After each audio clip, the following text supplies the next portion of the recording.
할렐루야, 샬롬.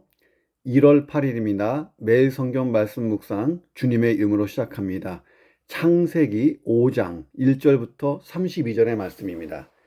이것은 아담의 계보를 적은 책이니라. 하나님이 사람을 창조하실 때에 하나님의 모양대로 지으시되 남자와 여자를 창조하셨고, 그들이 창조되던 날에 하나님이 그들에게 복을 주시고 그들의 이름을 사람이라 일컬으셨더라. 아담은 130세에 자기의 모양 곧 자기의 형상과 같은 아들을 낳아 이름을 셋이라고 하였고, 아담은 셋을 낳은 후 800년을 지내며 자녀들을 낳았으며 그는 930세를 살고 죽었더라. 자, 지금부터 아담의 후손이 나옵니다. 셋이 에노스를 낳았고 7절에 에노스는 10절에 게난을 낳았고, 게난은 12절에 보니까 마할랄레를 낳았고, 또 마할랄렐은 15절에 보니까 야렛을 낳았고, 또 야렛은 그 19절에 보니까 에녹을 낳습니다. 자, 에녹이라는 인물이 중요하죠. 자, 에녹은 21절 65세에 무드셀라를 낳았고, 무드셀라를 낳은 후 300년을 하나님과 동행하며 자녀들을 낳았으며 그는 365세를 살았더라. 에녹이 하나님과 동행하더니 하나님이 그를 데려 가심으로 세상에 있지 아니하였더라. 자, 25절에 무드셀라가 나옵니다. 무드셀라가 라멕을 낳았고, 자, 라멕이 낳은 아들이 중요하죠. 29절에 보니까 노아입니다. 이름을 노아라 하여 이르되 여호와께서 땅을 저주하심으로 수고롭게 일하는 우리를 이 아들이 아니하리라 하였더라. 라멕은 노아를 낳은 후 595년을 지내며 자녀들을 낳았으며 그는 777세를 살고 죽었더라. 32절에 보니까 노아는 500세 된 후에 셈과 함과 야벳을 낳았더라. 자, 지금 우리가 뭘 봤냐면은 아담의 계보를 봤어요. 이 아담의 족보의 가장 핵심이 뭐냐면 노아를 겨냥한 거예요. 노아라는 인물을 조준해서 이 계보가 지금 만들어진 것입니다. 오늘 본문을 보면 인간이 하나님에 의해 처음 창조된 때부터 세상에 관영한 죄에 대한 하나님의 심판으로 노아 대홍수가 임하기까지의 인류 역사를 족보 형태로 빌어서 전개하고 있습니다. 자, 이 본문을 가만히 보면 이 족보가 아담 자손 전체를 기술한 것이 아니에요. 하나님이 약속하신 여자의 후손을 나게 하기 위해 선택하신 셋 계열의 후손들을 대략적으로 기술했습니다. 그러니까 아담이 가인과 아벨을 낳았는데 아벨은 가인에 의해서 살해당하잖아요. 그런데 하나님께서 아벨을 선택하신 것처럼 또 한 계열을 선택하시는데 세 번째 셋, 그 다음에 태어난 셋이라고 하는 인물을 통해서 구속사를 이어가십니다.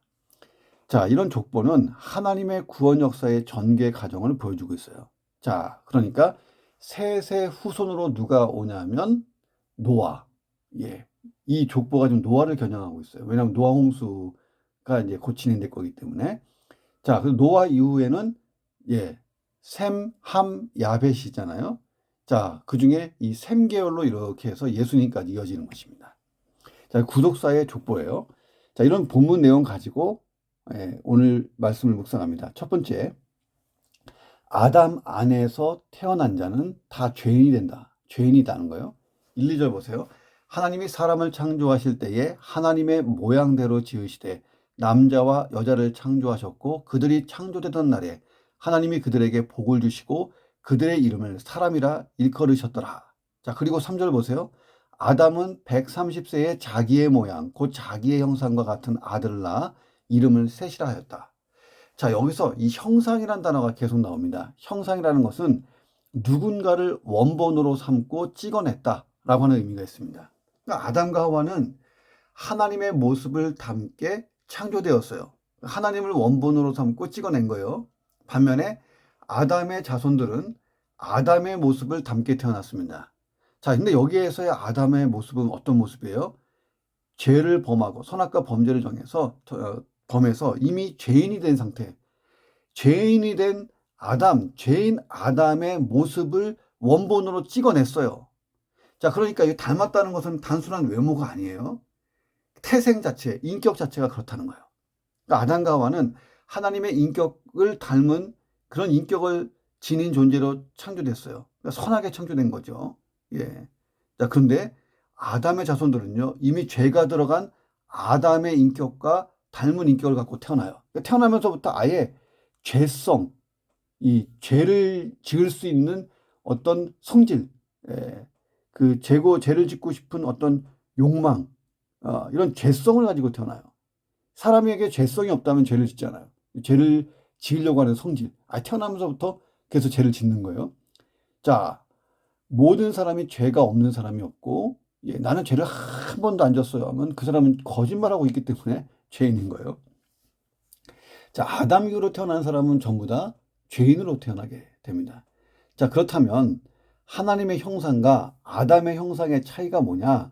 자, 하나님의 형상이라는 것은 인간이 범죄하기 이전에 완전했던 인격을 말해요. 반면 아담의 형상이라는 것은 죄에 의해서 파괴되고 변형된 하나님의 형상을 말합니다. 그러니까 아담의 형상이라는 것은 범죄로 인해 타락한 죄인의 모습이에요. 사실 아담과 하와는 본래 완전하신 하나님의 형상대로 창조됐기 때문에 그들의 인격도 완전했어요. 따라서 그들은 완전한 인격, 곧 하나님의 형상을 가진 후손을 낳을 수 있었습니다. 그러니까 만약에 아담과 하와가 범죄하지 않고 하나님께 받은 그 하나님의 형상 그대로, 파괴되지 않은 형상 그대로 완벽한 인격을 가지고 후손을 낳았다면 그 후손은 하나님의 형상을 닮은 그런 후손을 낳았을 거예요. 다시 말하면 가인과 아벨에서 가인이 살해자가 되는 그런 어처구니 없는 어마어마한 가공할 만한 악은 저질러지지 않는다 한 것입니다. 자, 그런데 아담과 하와가 범죄해서 전인격이 타락하고 부패하고, 자, 그래서 완전한 하나님의 인격을 닮은 후손을 생산하지 못하고 이제부터 파괴되고 변형된 하나님의 형상, 곧 타락하고 부패한 인격을 가진 존재만을 생산하게 됐다는 거예요. 그런 이유에서 성경이 의인은 없나니 하나도 없으며 모든 사람이 다 같이 죄를 범한 죄인이라고 선포하고 있습니다. 아담 안에서 난 자는 누구나 다 전인격적으로 타락하고 부패한 죄인일 수밖에 없다는 거예요. 자, 그래서 스스로 구원에 이를 만한 어떤 선도 행할 수 없다. 자, 그러므로 우리가 구원을 얻는 것은 나의 능력이나 공로 때문이 아닌 거예요. 하나님의 무조건적인 은혜의 결과로 구원을 받습니다. 자, 우리가 날마다 감사해야 될 게 바로 이 무조건적인 은혜의 결과예요. 그 은혜 위에서 내 인생이 서 있는 거예요. 자, 그래서 오늘도 은혜 없이 살 수 없는 거예요. 자, 예수 그리스도 십자가의 그 공로, 예수님의 보혈의 피가 죄인인 나를 100% 감싸버린 거예요. 예수님의 의가 내 안에 완전히 나를 둘러쌌기 때문에 나는 의인이 된 거예요. 의인. 자, 그리고 우리가 천국에 들어갈 때에 부활의 몸을 입을 때요. 우리 육신의 몸은 죄의 결과로 흙으로 돌아가지만 우리 육신이 다시 부활의 몸을 입을 때는 그 부활의 몸 속에는요. 죄성이 하나도 없어요. 그러니까 부활의 몸은 예수님과 같은 의의 모습이에요. 기대가 되지 않습니까?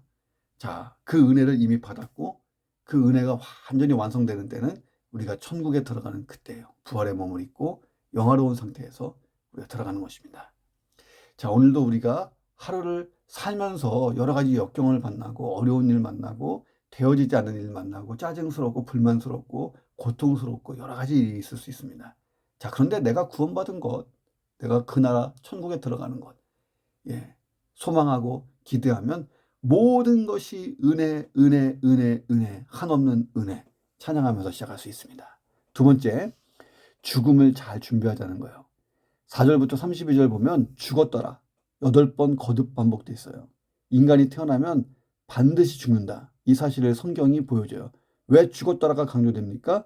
아담 하와의 범죄의 결과가 죽음이라는 거예요. 죽음은 인간이 극복할 수 없는 절대 한계예요. 아담은 930살을 향수하고 죽었고 성경에서 가장 오래 살았다고 하는 인물, 성경 퀴즈대에 자주 나오는 인물 무드셀라 969세에 죽죠. 자, 오늘날의 우리도 죽어요. 죽음은 그 시간에 장단이 있을 뿐 누구에게나 찾아오는 거예요. 아담의 범죄 이래 인류가 짊어져야 했던 숙명적인 짐이 뭐냐면 죽음이에요. 죄의 싹은 사망이라고 그랬잖아요. 자, 1차 사망은 육의 사망이지만 2차 사망은 영적 죽음이요. 하나님과 단절된 상태로 영원히 가는 거예요. 거기가 어디예요? 지옥입니다. 자, 그런데 성경에 보니까 성도에게는 죽음이 복이 돼요. 왜 그럴까? 죽음이 멸망으로 가는 길이 아니고 영생으로 가는 길이기 때문이에요.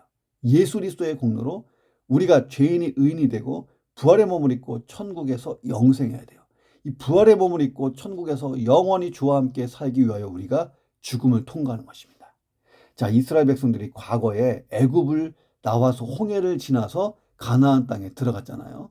자, 이 애굽은 세상을 뜻하고 가나안 땅은 천국인데, 예, 천국으로 들어가기 위해서 깊은 바닷속으로 들어가요. 홍해가 바다가 죽음을 뜻합니다. 그러니까 우리가 인생을 살다가 죽음의 바다를 경험하고 그리고 이제 그 가나안 땅에 들어가는 거예요. 자, 그리고 또 여호수아가 요단강을 건너서 가나안 땅에 들어가게 됐잖아요. 그래서 요단강 건너가 만나리, 요단강 건너면 뭐가 나와요? 가나안 땅이 나와요. 자, 우리가 죽음의 강을 건너면 천국이 나오는 것입니다. 그래서 요단강을 죽음의 강으로 이렇게 이 상징적으로 비유한 것이죠. 이스라엘 백성들이 가나안 땅에 들어갔을 때 하나님이 주신 기업을 얻은 거잖아요. 우리는 천국이 우리의 기업인 거예요. 21절부터 23절에 보니까 에녹은 65세에 무드셀라를 낳았어요. 무드셀라를 낳고 300년 동안 하나님과 동행하며 자녀들을 낳습니다. 그리고 365세를 삽니다. 자, 에녹이 65세에 무드셀라를 낳고 그때부터 하나님과 동행하는데 무려 300년 동안 하나님을 동행하고 그리고 세상을 떠납니다. 자, 에녹은 사람의 인정을 받은 사람이 아니고 하나님의 인정을 받은 사람이라는 거예요. 창세기 5장에 보면 아담에서부터 노아까지 계보를 쭉 밝히는데 인생 이력들을 간단하게 기록하고 있어요. 어떻게 태어났다 죽었다 태어났다 죽었다. 자, 하나님께서는 사람들이 이 땅에서 가졌던 부귀영화, 학벌과 소유, 명예, 권세, 자, 이런 거에는 안중에도 없으신 것처럼 보여요. 누가 몇 세에 누구를 낳고 얼마를 살다가 몇 세에 죽었다. 자, 오늘 본문 족보가 그렇잖아요. 자, 그렇게 오다가 갑자기 에녹에 이르러서 필체가 확 바뀌어요. 에녹에 대한 설명이 첨가되죠. 에녹은 65세에 무드셀라를 낳았고 무드셀라를 낳은 후 300년을 하나님과 동행했다.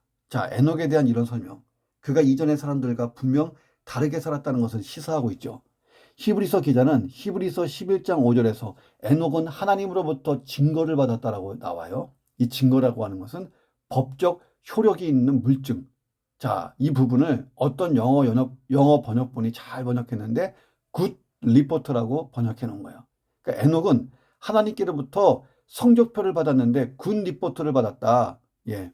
보다 정확히 말하면 에녹은 하나님의 평가에서 좋은 성적을 받았다. 하나님이 에녹의 삶을 인정했다 하는 말입니다. 자, 사람에게 인정받아도 인생 살만 나잖아요. 그렇죠? 자, 근데 세상 만물 창조하시고 주관하시고 섭리하시는 하나님의 인정을 받았다. 야, 이거 얼마나 좋을까요? 하나님이 굿 리포트. 예. A 플러스. 예. 자, 그래서 우리가요, 세 번째, 하나님과 동행하는 삶을 잘 살아야 돼요. 에녹은 아담의 7대 손이고 노아의 친할아버지입니다. 자, 에녹은 큰 기적을 일으키며 살았던 사람도 아니고 큰 사업가도 위대한 정치가도 아니에요. 성경은 그냥 아무 얘기도 안 써놨어요. 다만 에녹의 삶을 적어놨어요. 300년간 하나님과 동행했다. 이게 전부예요. 자, 근데 이게 굉장히 중요한 거예요. 창세기 저자는 이 한마디 하려고 아담부터 노아까지의 족보를 막 기록하고 있다는 거예요. 에녹 이전의 사람들은 어떻게 해요? 살고 낳고 죽었다. 그런데 에녹은 살고 낳고 하나님과 동행하다가 더 놀라운 것은 죽지 않았어요. 하나님이 에녹이 살아있는 그대로 데리고 가셨어요. 에녹은 300년 동안 계속 하나님과 동행했고 어느 날 하나님이 그를 영원히 데려가시는데 죽음을 보지 않고 그냥 옮겨진 사람이 된 거예요. 자, 에녹이 하나님과 동행했다 할 때 이 동행하다가 할라크라고 하는 히브리어 동사인데 기본적으로 걷는다 이런 뜻이 있어요. 에녹이 하나님과 동행했다. 하나님과 함께 걸어갔다 하는 거예요. 자, 그런데 성경에서 이 단어가 삶의 방식을 따른다, 걸었다, 삶의 방식을 따른다 라고 하는 의미로도 쓰였습니다. 그러니까 에녹은 그 당시 사람들의 방식대로 살지 않고 하나님의 방식대로 인생을 살았다는 거예요. 하나님의 방식대로.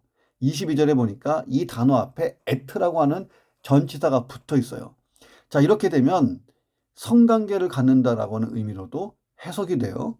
정리해보면 이런 거예요. 에녹이 하나님과 동행했는데 에녹은 하나님이 원하시는 그런 삶을 따라서 살았고 마치 한 몸을 이룬 부부처럼 하나님과 매우 친밀하게 아주 같은 취향, 같은 곳을 바라보고 같은 것을 좋아하고 같은 생각도 하고 그런 교제하는 삶을 살았다는 거예요.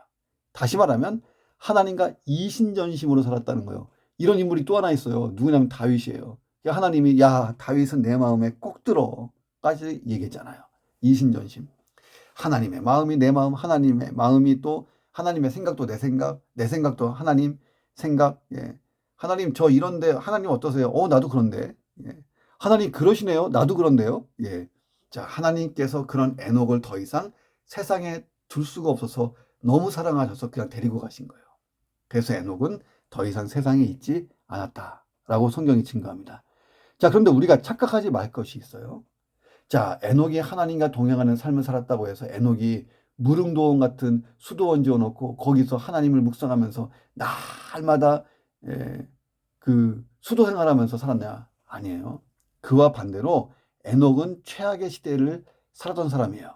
에녹이 살던 시대가 어떤 시대예요? 창세기 4장 23절부터 보니까 그 시대의 단면이 나와요. 가인의 7대손 라멕이 살상을 예찬해요. 하나님의 징벌을 비웃는 사악한 모습이 나와요. 라멕이 아내들에게 이르되 아다와 실라여 내 목소리를 들어라. 라멕의 아내들이여 내 말을 들어봐라. 나의 상처로 말미암아 내가 사람을 죽였는데 나의 상함으로 말미암아 소년을 죽였어. 가인을 위하여 벌이 7배라고 하는데 라멕을 위해서는 벌이 77배가 될 거야. 자, 이게 뭔 말이에요?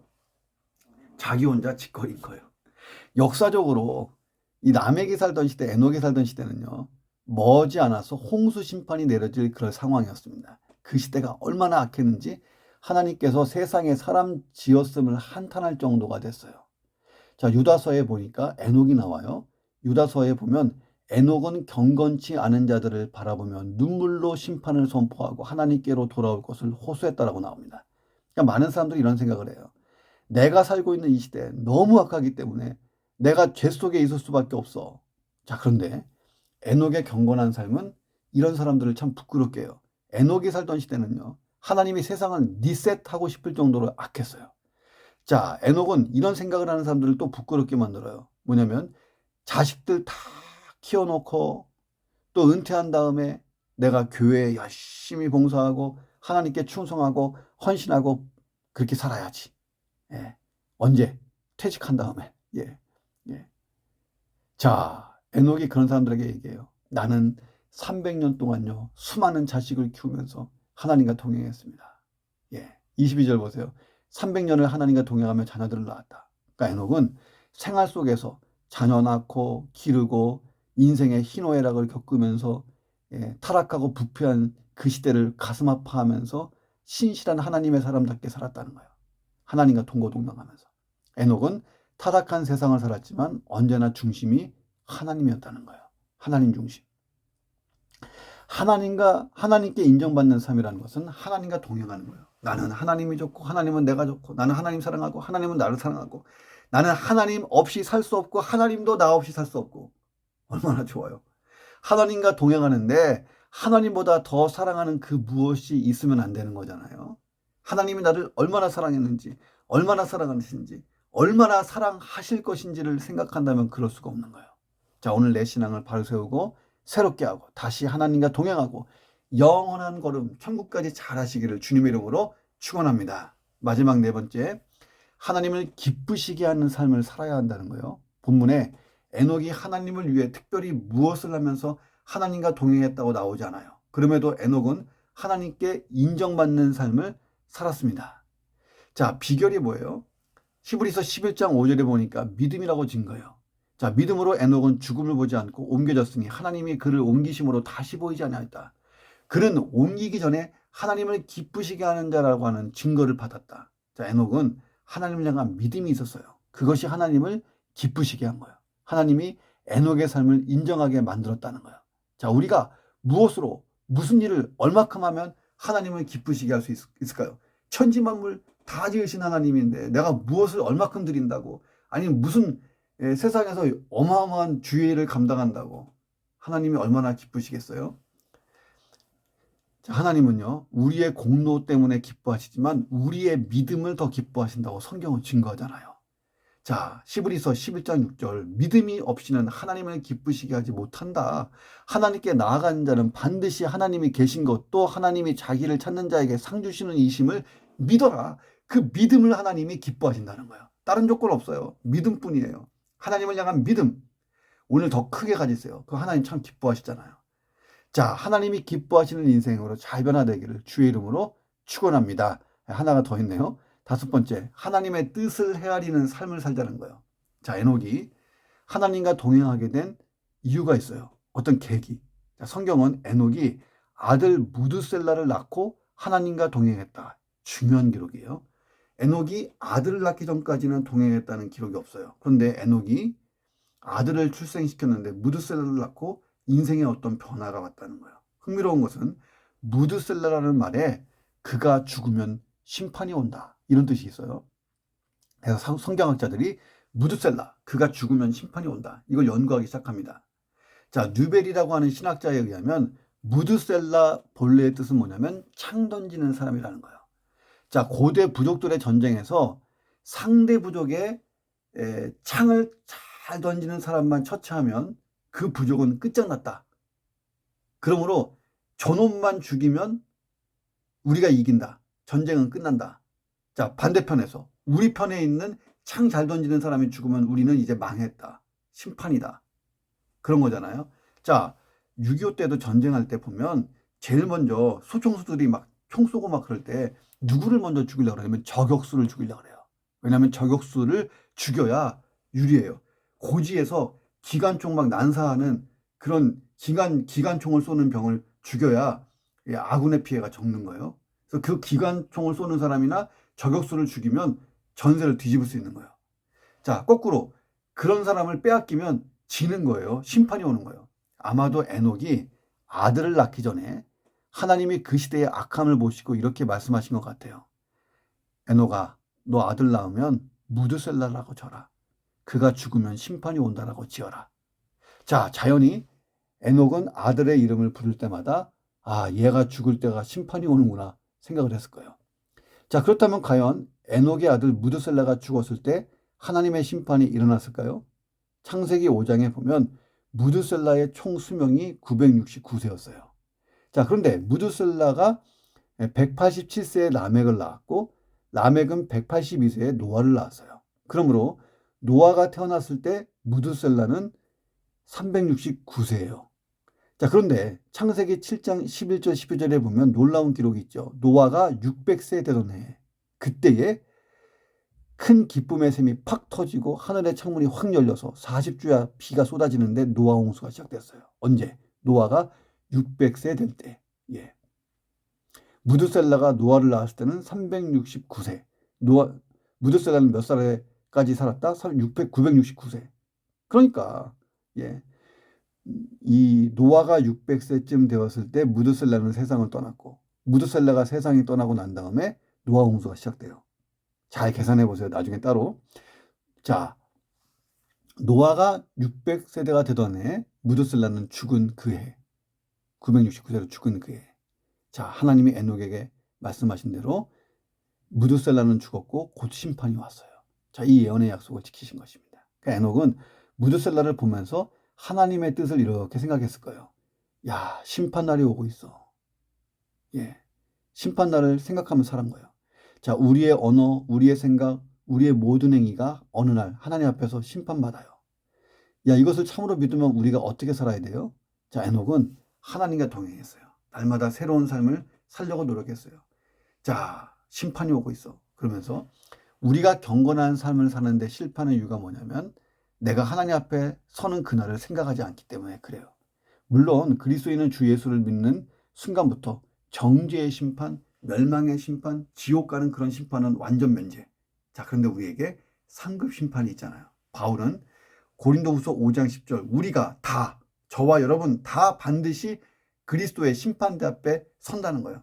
그때 행한 것에 따라서 뭘 받아요. 이게 상급 심판이에요.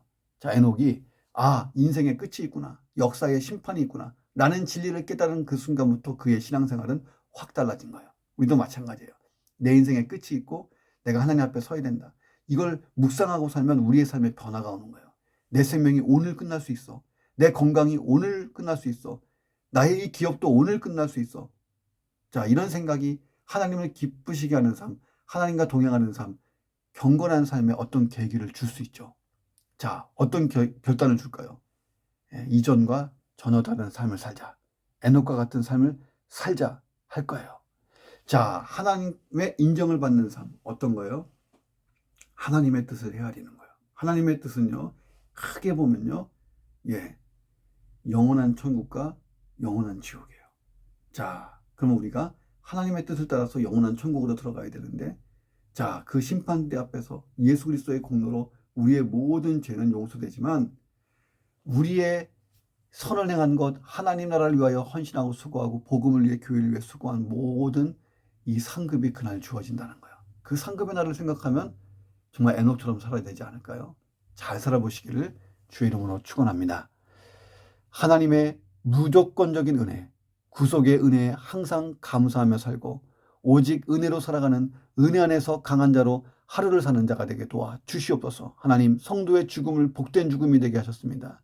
나의 죽음을 잘 준비하는 믿음이 있는 사람 되게 하시고 오늘 내 신앙을 새롭게 하고 바로 세워서 다시 하나님과 동행하며 영원한 걸음, 영원한 교제를 잘할 수 있도록 도와주옵소서. 하나님을 향한 믿음을 더 크게 가질 때에 하나님이 기뻐하시는 인생이 되게 하시고 변화되게 하여 주시옵소서. 하나님의 뜻을 헤아리며 하나님 앞에 설날을 생각하며 하루하루를 비전에 따라 사명에 따라 헌신하고 순종하고 말씀을 따라 잘 살아갈 수 있도록 역사하여 주시옵소서. 예수 그리스도의 이름으로 기도합니다. 아멘.